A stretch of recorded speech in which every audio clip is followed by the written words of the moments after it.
I think what we can do though is I'll play some of the videos that we've worked on together. Okay.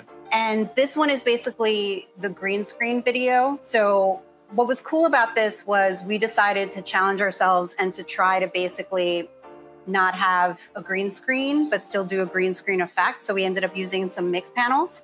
And we basically put the exact hue that we needed to make a white wall into a green screen. It was kind of a challenge for ourselves just to figure out if it was something that we thought we could do.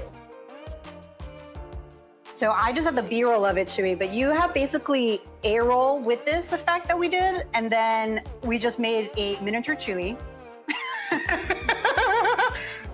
for the rest of the video. And I think it was a hue 120. Yeah, it was a hue of 120 on all 4 lights that were hitting the background. So it was 2 mix panels and 2 of the tubes, all set to the same hue, kind of hitting that white wall you had at the studio there. And then just kind of separating me, lighting me with that Forza 500 you see there with the parabolic softbox and just a little bit of a backlight.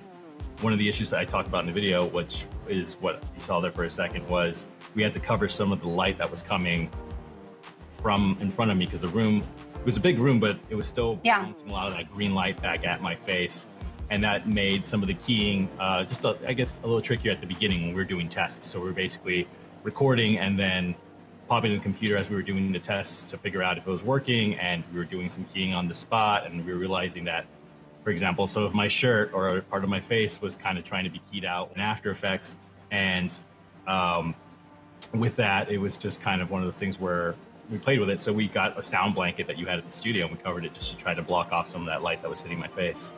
Yeah, that was really smart too, because I do know that a lot of people that I know who have done regular green screen, it's the same issue. It's like you're hitting that green background with a lot of light, and then that green is bouncing everywhere else. So especially if you're in a big white room, that green is just going to come back at you and then kind of spill onto your face, and then you have to figure out ways to block that so that if you're keying, you don't want any green on you at all.